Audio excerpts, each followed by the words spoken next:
tomorrow. We gonna be all right. I'm gonna tell you why I say that on today's draft day edition of Locked On Jaguars. You are Locked On Jags, your daily Jacksonville Jaguars podcast. Part of the Locked On Podcast Network. Your team every day.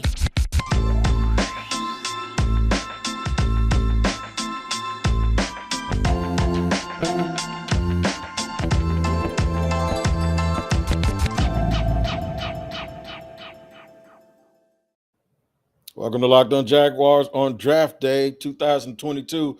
I'm Tony Wiggins, your host of Locked On Jaguars. We bring it to you every single day because it's your team every day, and we appreciate you making us your first listen. We're free on all platforms also. Make sure you like and subscribe wherever you get your podcast and on YouTube. Look, man, it's here. The time is here, and we're going to be all right. And what I mean by that is this. We have had a tumultuous time over the last few months going back and forth about who the pick is going to be. What I'm going to do today is finally tell you who my top 10 people are in the draft, top 10 players in the draft. It doesn't mean that that's where the Jaguars are going.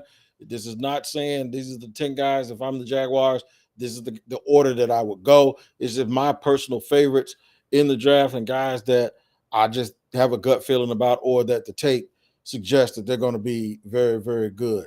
So I'll do that in segment 2. Segment 3, I'm just going to flat out tell you why the Jaguars are going to be all right. And what I mean by that is every player that they've been attached to could help this team. We talked a lot about them maximizing this draft and maximizing and making sure that, the one time that this is the second time actually, but they're at number 1 and they hope not to be there in the future. So you hope to get the best possible player. I'll give you a scenario that if they don't get the best possible player, why I believe they're still going to be all right. First and foremost, man, leading off, I got to let you guys know about Blue Nile. It is almost Mother's Day, and this show is sponsored today. And this episode is sponsored by Blue Nile. The Mother's Day is approaching, and you need to give mom something she'll treasure forever with fine jewelry from BlueNile.com. And Locked On Sports listeners get $50 off $500 when you use the code Locked On at checkout. All right, man. So you guys need a gift. Today is a gift day for the Jaguar franchise. It's a real gift day for the fan base. So because of information and because of people's personal feelings, and I just put a tweet out and it was there for 30 seconds about my 10 favorite players in the draft. And right away, somebody from a high for a certain player swooped in and want to disagree with it. It's not really up for debate. It's my opinion. And I don't mind debating it, of course, because that's kind of what we do. Chris Trapasso put out a list of comps for all of the edge rushers. I said it was bold and that I respected it, but I just didn't see it, and that's fine. I'm not looking through his eyes, and I'm not inside of his head, so I can't tell him that what he sees is incorrect. It's his opinion. So when I put mine out, and the reason why I didn't put it out earlier is just that. I ain't want to deal with it and go through the rigmarole of folks trying to change my mind. That's the good thing about self-thinking. If we allow the draft to be done by a computer, like a simulator, like one person or one entity or one machine, just pick for everybody based on personal feelings and pick for everybody based on how you think it should go, and your way is the only way, and hit the highway if you don't believe it. It's always the people who actually accuse you of thinking that you know everything that will go against your opinion as if they know everything. And it never ceases to amaze me. So the thing is sometimes when these adjectives, and I'm talking about on social media, when these adjectives are thrown around, usually you throw stuff that you're familiar with. So just think about that. When you're accused, I've been accused of being biased for whatever reason because I don't have Aiden Hutchinson as my number 1 pick. I've repeatedly said on the show that if Aiden Hutchinson is the number 1 pick, I think the Jaguars are going to be all right. That's it. I've just taken light or taken against some of the reasoning that people think these teams make choices. And I've literally saw people laugh at stuff that I've suggested based on what people say goes into the reasoning why they make the choices that they do. And the difference is that fans always go, well, the GMs in the NFL stink because they always miss and don't get it right. Okay, but they still got the job and we don't. So the bottom line is, what are we trying to get right? Are we trying to get the best player who's actually going to end up being better? Or are we trying to get right the process and brag about we got as many picks right as the GMs? Because if you think the GMs are bad people or they don't know what they're doing, why would you brag about knowing exactly what they were going to do? I'm lost. So, sometimes I did a show earlier this week called Progress Over the Process. I don't want to get the process right. I want the team to progress on the field for you, the fan. And nobody got no problem when I call into question the coaching regimes and the ownership and the way that they sometimes appear to not care about fans. Nobody calls into question Urban Meyer when I told you guys that was a ridiculous outfit that was going on. I did have some people. They thought Urban needed a chance, and we tried to tell them what was going on without actually telling them what was going on. And don't like me when I'm doing stuff for you that you care for, and then all of a sudden want to bring up all this other stuff when I say something that you don't agree with. That's what makes this fun. What makes this fun is, look, I got on a barber cape by trade, right? You know what we've done for 32 years? We have argued and disagreed with each other. And then we give each other Christmas gifts, and we go to family graduations, and we go to events. We even go to church together sometimes, and we're friends, and we care about each other, but we disagree all the time. So disagreement for me when it comes to this stuff is nothing. It's expected. But we ain't going to call each other names. And people wonder why I block folks. That's why. That's what we're not going to do. We're not going to have this negativity on a day like today, especially today when I'm trying to tell you that we're going to be all right. So the theme for today is that Kendrick Lamar song. We're going to be all right because the Jaguars are. There's 6-7 guys they could take in this draft, and I'd be like, that's cool with me. No problem. I can really make a case for 6-7, probably 12 dudes. Maybe not number one overall, but if they were to move back and some stuff started happening, I can make a case for how 12 dudes would really impact this franchise and help this football team on day one. I really can. I really, really can, because today is the day that you get better. This is not addition by subtraction. This is not, every time you grab a guy, you got to get rid of a guy. This ain't one guy to go. This is the first day you get to pick one of the premium players from college football to add to your organization. That's not a negative in any way. And I guess I'm a little partial to it too, because a lot of these kids are the age of my kids, and a lot of their parents, some of them even younger than me. And, I just think about all of that hard work that they've done their entire life since Pop Warner and Little League. And today is a great day. I wouldn't dare crap on a dude getting his shot to come here, whether it's Hutchinson, whether it's Walker, whether it's Quay Walker, whoever. I wouldn't. I'm not going to do that. Because ultimately what I really, really want more than anything, more than being right, I want whoever they take to benefit this franchise so people can stop talking crap about our city. That's why I took light yesterday with the guys on Good Morning Football. I ain't call them out. I didn't add them. I didn't do anything like that. But to just sit here and go, the Jaguars have been terrible. They just need to hit a double. If you've been bad at something, I know it's a baby step to improve just a little bit, because I hope that's what they do next year. But when everybody's trying to hit a home run, why are you aiming for a double? Because you think we're losers, so that means you think we need to have a loser's mentality, and we'll just settle for that. See, I don't settle for anything. And the fans that fell for that crap, we ain't settling for nothing. We're trying to hit a home run. If everybody else is trying to hit home runs, guess who else is going to try to hit a home run? We are. And just because we failed at it in the past, it doesn't mean that we need to settle and stop trying. People the person that said that stuff like that, you know what that means? It means I'm going to sell you on being mediocre and average at best. You're picking number one. So at best, I'm going to give you mediocre, average, nice guy for the team. You guys don't deserve it. All you deserve is when you pick the number one pick, get you a guy that's going to hit a double. He ain't even going to be a Pro Bowler. He might sneak in there once or twice. Go ahead and take that little Jacksonville. That's the way I took that. And then I got upset when a bunch of y'all fell for that crap and you accepted it. That's what I mean by losers. That ain't even the same coach. Doug Peterson he's not. You didn't accept it. You didn't even accept that last year with Urban Meyer, who didn't have a clue to what he was doing. So you're gonna let a good dude tell you you got a Super Bowl winning coach who won a Super Bowl for a franchise that never won one, who did it with a backup quarterback, who beat the GOAT quarterback and the GOAT coach in this history, the dynasty of all dynasties, and he took him down. And you're going to tell that man to go hit a double, and y'all going to accept that crap. Please make sure you hang tight real quick, and I'm going to give you my top 10, and then I'm going to tell you why we are absolutely going to be all right, man. Y'all got your boy fired up, man. I love you. I love my city too much for anybody to try to play us and pat us on the head. You know what I'm talking about? When people say stuff like that, what they said yesterday, y'all just need to hit a double. You know what it's like, bro?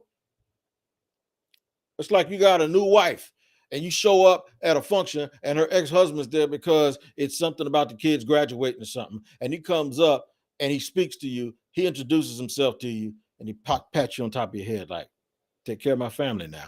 Man, if you don't get away from me with that loser's mentality, I'll knock you out. We have to have that attitude that we're going to knock people out. That's the only way you ever going to knock somebody out. You ain't going to knock nobody out by talking about you're going to hit a double. You picking first in the draft and you won't hit a double. And those are the same people that argue when I was just pointing out why Trayvon Walker wasn't necessarily a bad choice. So you don't want a guy who has a whole bunch of potential, who has a very high floor. You want the guy that you told me was more productive, was ready to go, was going to be a superstar, got all these sacks. So the guy that hit all the home runs is the guy that you want. You don't want the guy that just hit a double every week because he don't have no stats. But yet still you let a national guy say, let's hit a double, and you go, yeah, you're right, because we've been losers this whole time. Man, come on, man. Come on, man. We got to do better than that. Today's a celebration. The Jaguars are going to be all right. Regardless of who they pick, it is going to be absolutely fine because Doug Peterson is in charge, and we're going to grow this thing together. I want to tell you about what you need to be doing for Mother's Day, taking care of your mommy, man. Your mommy, if she's anything like my mom and my grandma, man, they have been absolutely wonderful. And you can get them something that lasts forever, and it is special and unique for them. Blue Nile Incorporated is the largest online retailer of certified diamonds and fine jewelry. The company offers a superior experience for purchasing engagement rings, wedding rings, and fine jewelry provided by expert guidance and in-depth educational materials and unique online tools that place consumers in control of the jewelry shopping process. And you want control? That's right. I know you want control. They have some of the highest quality standards in the industry and offers thousands of independently certified diamonds and fine jewelry at prices significantly below traditional retail. Blue Nile can be found online at BlueNile.com. So here's what you need to do, man. Make sure you go to Blue Nile and enter Locked On at checkout. You're going to get $50 off of $500. That's right. Just exclusively for Locked On listeners. It's Mommy's Day, man. Take care of Mother's Day. And your wife has kids too, so you can get some brownie points by being nice to her on Mother's Day as well. Make sure you go to BlueNile.com and use Locked On at checkout. All right, man, we're going to roll along here. I'm going to give you this top 10. I'm going to put this work on you.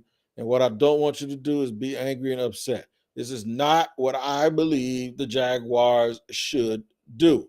This is what I would do maybe if I were the Jaguars, or this is the board, if you will. And sometimes you veer away from the board when things go a certain way. So I'm thinking that the Jaguars, I only did a top 10 because realistically, if they move back, it's going to be in the top 10. There's a lot of talk about nobody wants to come up, nobody wants to move back. You never know. On draft night, somebody could hit them with a Watusi and give them a really, really good deal. And then it could be a team that comes back from in the 20 area and they move up, and then they want to move up again. So sometimes you get that double move. You know what I'm saying? You get that little bit of a double move. I think we had one last year that involved like the 49ers, the Dolphins, and the Eagles.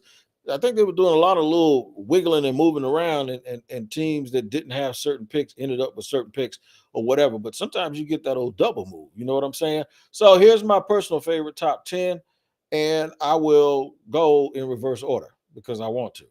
Jameson Williams, I think he would be much higher on this list. He probably, without the injury, would probably be, I would say, number 7, maybe even number 6 on this list. But big time player, speed and acceleration. I worry a little bit because I saw him in the game against Sauce Gardner when he didn't have Mechie on the other side in the college football semifinals. And he didn't have a great day, but he didn't have a bad day. He caught 5 balls for like 67 yards. That's not a bad day at all. But he is that speed and acceleration, especially. Consider this. I don't want to keep saying this phrase over and over again, but if developed and used properly in the right system and offense. So let that statement be attached to all of these guys, because the situation that you put them in really absolutely does matter. So I'll go with Jameson Williams at number 10. Number 9, another wide receiver, Garrett Wilson. I wasn't as high on Wilson until I took a deep dive and took a look. And then I started because I liked Olave. Olave had more production over the course of the last 2 seasons. He set an Ohio State record for 35 touchdowns. When you watch him and think about the NFL, he just has this strong, powerful stride. He sort of, my man Reed, who works for ESPN, he said that he reminded him of Stephon Diggs, and I didn't see that because Wilson looks stronger, and he looks like a guy who really attacks the ball. And I'm not saying Stephon Diggs is weak and Stephon Diggs doesn't attack the ball. I just don't see him that way. I see a little more separation, and I see a little more power at the point of attack for Garrett Wilson. So I heard somebody today say it reminds me of Devontae Adams. I don't necessarily see that either. But that's what happens when you got guys comparing you a bunch of great players. That means you could probably really move up to that next level and physically be ready to go. Sauce Gardner, number 8. And I want to think that he might be going a little bit higher than that. But all the talk about Sauce being 6'3", 6'4" was not true. He's about 6'2", which is still tall for a corner. He's supremely confident. I think he's going to be a Pro Bowl type player ready to go. Both of these corners are going to be real good. Ikem Ekwonu, I'll go here only because I've heard enough people who know the game speak about him in terms of potential as well, and in terms of attitude and having that very high floor. So, but there are people that think he's more equipped to play guard than tackle, or the people that think he's going to be able to play tackle, they believe it's going to take him a little while to get up to snuff and be ready and prepared to play tackle, as I'm trying to see who this is calling my phone. So, we'll go with Sauce Gardner at number 8. Ikem Ekwonu at number 7. I am absolutely distracted. You see that? Aiden Hutchinson at 6, and this is what I already got chewed out about with somebody. Being the 6th best player in the draft is not an insult. It's not. So here's my struggle with Aiden Hutchinson. It has nothing to do with his work ethic. It has nothing to do with his production. It has nothing to do with anything else that someone wants to say that I'm blaming it on. I've had trouble with a guy who's almost 6'7" and 260 and trying to find out or figure out when have we ever had a guy like that, and how much more weight can he gain. And if at 6'7", if his frame starts to fill out and he gets to be 280, he is not going to be standing up on the edge in a 3-4. And it's just a normal thing for guys as they get older to gain weight. And if he remains 6'7", 260, this is the NFL, man. Guys will get up under you. What you saw happen against Georgia, and while he did make a few plays, he wasn't dominant in that game against the type of people that represent what he's going to see every single week. I saw him get blocked by a tight end against Michigan State on a touchdown by the running back Walker. And I showed it to 12 people where he didn't set the edge. It is not hate. And I'm not saying he can't do it. I think he can. I think he has the makeup, and I think all of that. He's number 6 on the board. It's just for me, that's where I constantly got stuck. Now, he could very well be the Jaguars pick, and I trust that they'll have a plan for him to come in and really add to this team. But he's a part of my "we gonna be all right" that we'll get to in segment 3. Derek Stingley is number 5. You go, Wig, he didn't play. The last time I talked real big about a guy who didn't play a whole year at LSU, he went 5th overall and became a first-team All-Pro, and that's Jamar Chase. And this guy, I saw a film and tape, and I heard coaches talk about how Jamar Chase and Derek Stingley would battle in practice, and it would be something to behold. That's all I need. That's enough for me right there. Derek Stingley's number 5. I think he's going to be an absolute superstar in the National Football League. Number 4, I'm not being biased. This is a little personal favorite, but it's also based on tape, and it's also based on a little bit of nudging and convincing by me watching Marcus Spears from ESPN. Jermaine Johnson, I got him at number 4, man. Blue collar, is like a ninja. He's like an MMA guy who's coming off the edge. A lot of hand movement. You'd almost think he's been around Chuck Smith, the defensive end coach up in Atlanta, not with the Falcons, but in the Atlanta area, personal trainer a lot. He absolutely gets it. He has a first move. He has a second move. He has a third move. He has a fourth move. He's going to hit you, and he's going to go back a generation. He's going to hit your mom and your daddy too. He is built for the NFL. He is ready to go day one, and he is just a guy that I think could play in any system, hand down, standing up, 6'4.5", 265. I just think I wouldn't be surprised if 2 years from now he's the best player out of this draft. Number 3, Travon Walker, because he does a lot of good things, because he has a very high floor, because of his athletic traits, because he's built like Walkzilla, that's what I call him. He is a very, very, very good player. No bad plays.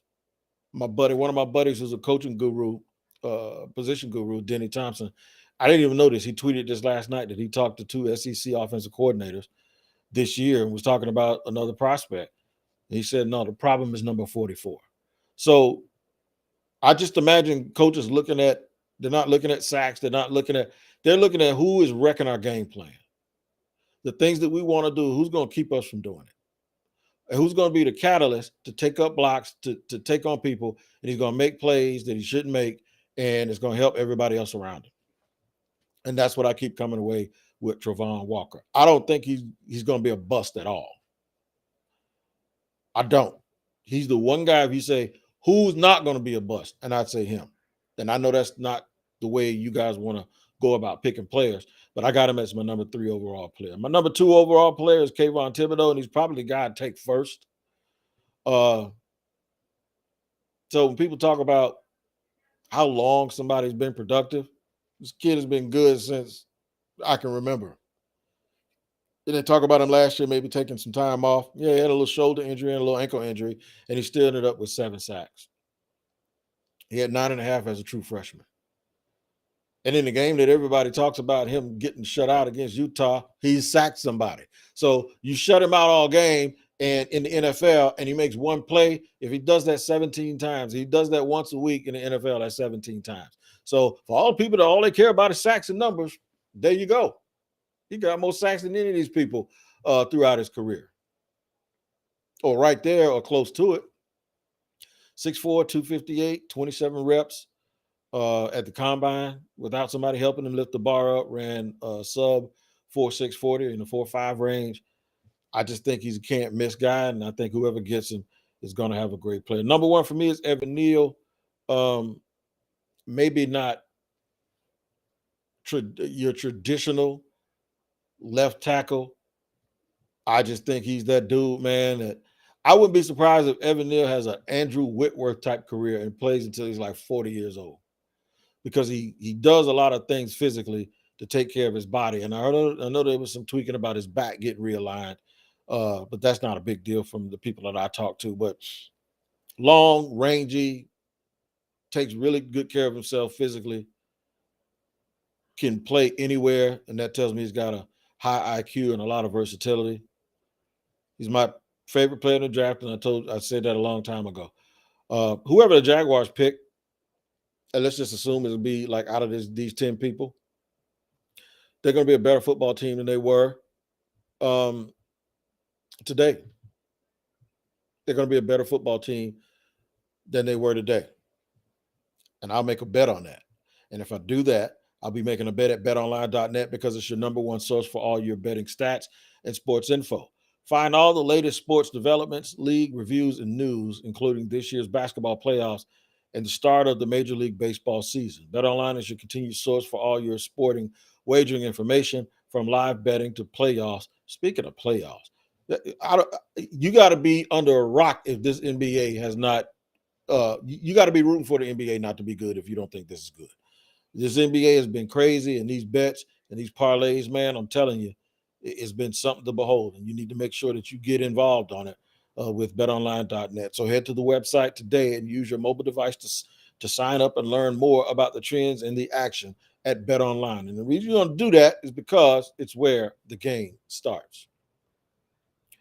You guys start here with me every single day. We are very, very grateful to have you join us today here on Locked On Jaguars. It's a special day because we have our live draft party tonight. So I'll release another about an hour before the draft starts. I'll release another podcast for you guys to enjoy wherever you get your platform, wherever you get. Because I'm gonna give you some late breaking news. Hopefully something will happen, or I'll start hearing some rumblings, and I want you guys to be up to date.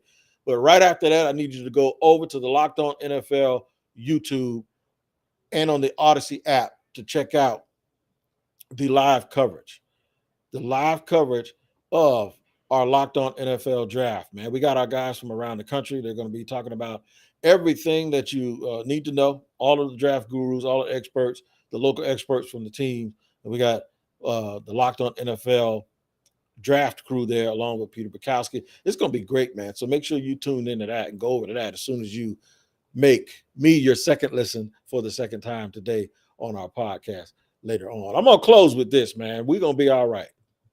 Regardless of who you think we should pick, whether you like my top 10, whether you don't, whether you like my rationale for it, that's just me. That's how I see it. That's my opinion. You're not going to change my mind because you can't change my eyes or my brain.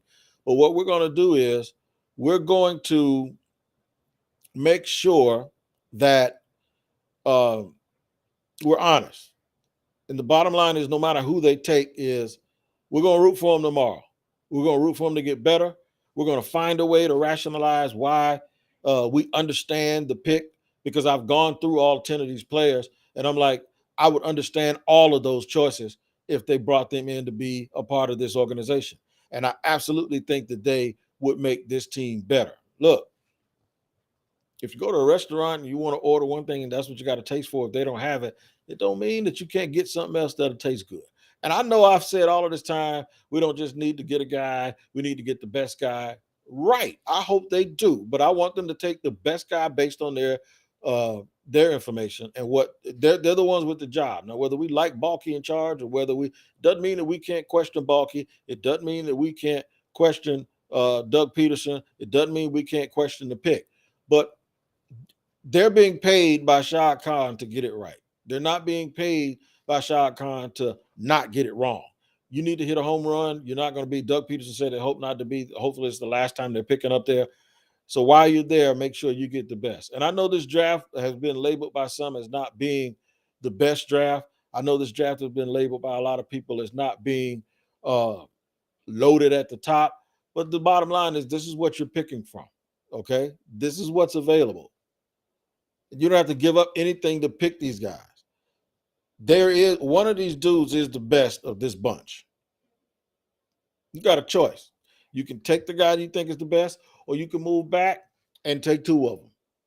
Or you can move back and get some extra capital for next year and then take a guy who's not as good as the best guy, but close enough, and then use your draft capital that you'll have next year on maybe being able to get a better guy, or move back once or twice where there's a little sweet spot of a whole bunch of guys bunched up together, and maybe 2, 3, or 4 of those guys are better than getting one.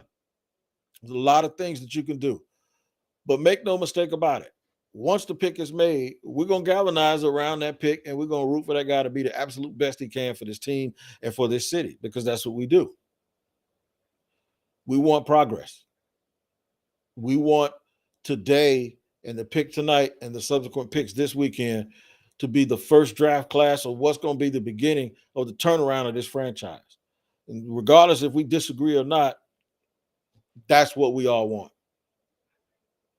More importantly, that's what I want for y'all, because I always talk about the faithful 50,000, and you guys have struggled. You guys, I think, at some time have been marginalized and have been taken for granted. So the reward for all of that, long suffering, will be to finally get it turned around and start to believe that it's on the right track. It's not going to get there in one swing, but you just want to believe you're heading in the right direction. So with that being said, happy drafting. I know you guys will be at a lot of parties. A safety message: just be safe. I want everyone to arrive at their destinations and arrive home safely, but enjoy yourselves. You're going to get better today. We're going to be all right. We argue and go back and forth amongst each other, but at the end of the day, it's all because we want the team to be good. You guys continue to take care of each other, and we'll see you tomorrow. We'll see you later on today, actually, but then we'll see you tomorrow with hopefully a new player here on Locked On Jaguars.